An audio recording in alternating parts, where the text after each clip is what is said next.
I still remember when Fanatec was the holy grail of sim racing.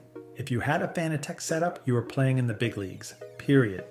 But today, in 2025, the question isn't that simple anymore. Is Fanatec still a safe bet, or is it time to move on? Before we dive in, quick reminder, the link in the description gives you access to the latest Fanatec promos and discounts, and it's a simple way to support the channel. Alright, back to the wheels.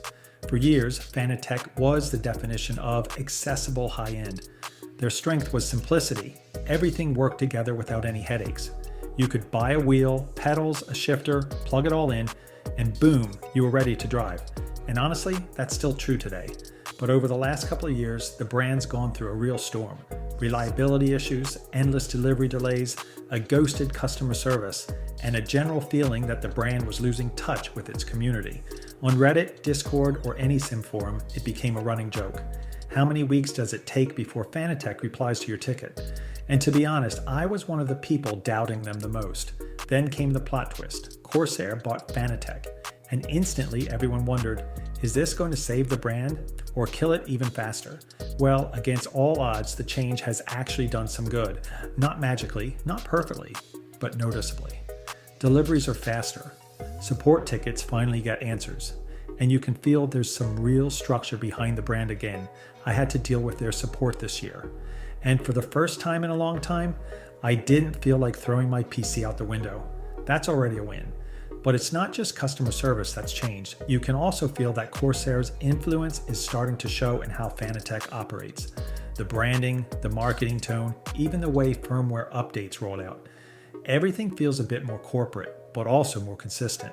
I've noticed that product launches are less chaotic now. When they announce something, it actually ships in a reasonable time frame, which didn't always happen before. They've also been way more active in the esports scene again. Official partnerships with racing series, updated driver packages, and more transparent dev notes. It's subtle, but it tells you they're trying to rebuild their image piece by piece. But the real question is still the hardware. Can Fanatec still hold its ground against Simagic, Moza, and all the new players out there? Honestly, yeah. Their DD Plus is an absolute beast, not just powerful, controlled. The details in the force feedback are razor sharp. The transition from grip to slip feels completely natural. And most importantly, there's this mechanical smoothness that I absolutely love. It's not brutal, it's fluid. You feel like the motor is working with you, not against you. And it's not just about the torque numbers. It's about how the wheel communicates with you. You can feel the texture of the tarmac, the subtle vibration when tires start to scrub, or the difference between cold and warm rubber after a few laps. It's the kind of detail that makes you forget about the hardware entirely and just drive. If you spend hours in iRacing, Assetto Corsa, or ACC, you know how important that is. There's a level of immersion here that's hard to beat, and the DD Plus nails it. The wheel stays cool under load, it doesn't rattle or oscillate like some early DD systems did, and it's whisper quiet. You hear the car, not the bass. Now, there are still some gray areas. A few products in their lineup are starting to feel dated. The CSL pedals, for example. They do the job, but you can tell competitors now offer more modern, more precise pedals, often for a similar price. And their closed ecosystem approach still limits those who like to mix and match brands. If you want to run something like Hosenfeld pedals with a Fanatec wheel, you can absolutely do it. But you'll have to connect the pedals directly to your PC via USB. They won't plug straight into the base. It's not a deal breaker, just something to be aware of. That's where you start noticing the trade-off between convenience and flexibility. Fanatec's plug-and-play setup is unbeatable if you stay within the brand, but the moment you want to go custom, that same simplicity starts working against you. And while we're at it, let's talk about the quick release system. The QR2 has finally solved a lot of the issues the older QR1 had. Less flex, more stability, and a much better locking mechanism. But the upgrade path wasn't cheap. Early adopters had to pay extra to switch, which rubbed some people the wrong way. Still, now that it's standard, it's a solid piece of engineering. What's wild is that in 2025, Fanatec feels like a brand with two faces. On one hand, the legendary company that helped shape modern sim racing. On the other, a brand still trying to prove it can innovate and truly listen to its users again. But let's be clear, when you grab a Fanatec wheel, whether it's a Podium, a Formula 5 2.5, or even the new McLaren GT3, You instantly understand why so many people stay loyal. The feel, the materials, the feedback, there's a level of refinement that others still haven't matched. It's like driving a perfectly restored old Porsche. Not the most high tech, but it has soul, and that's something you can't fake.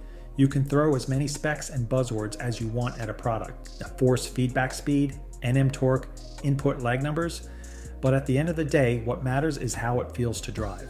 Fanatec's gear just has that unmistakable polish. Every click, every rotation, every shift feels like it's been tuned by people who actually care about the driving experience.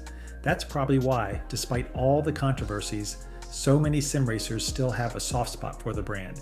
It's like we all have a bit of nostalgia tied to it. That first big upgrade, that first lap where you finally felt what a real sim wheel could do. So is Fanatec still worth it in 2025? I'd say yes, but not for everyone. If you're new to sim racing or just want something plug and play that simply works, Fanatec is still a safe choice. If you're chasing full customization, open hardware, or the absolute cutting edge, then yeah, Simagic or Moza might make more sense. But you know what? That's okay. The market has matured. There's space for all of them. Fanatec doesn't have to be the best in every single category.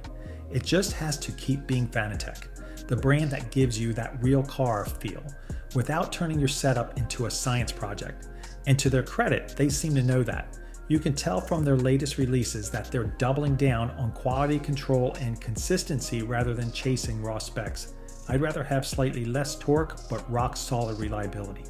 And that's where the D Plus really shines. But overall, I genuinely think Fanatec has regained something they had lost, trust. Not fully, not yet, but enough for me to say they're back on the right track. And honestly, after everything we've all seen them go through, it feels really good to be able to say that again. Don't forget to check the affiliate link in the description. It's updated regularly, so if a promo drops, you'll be the first to know. And tell me in the comments, do you still trust Fanatec? Or have you already switched to another brand?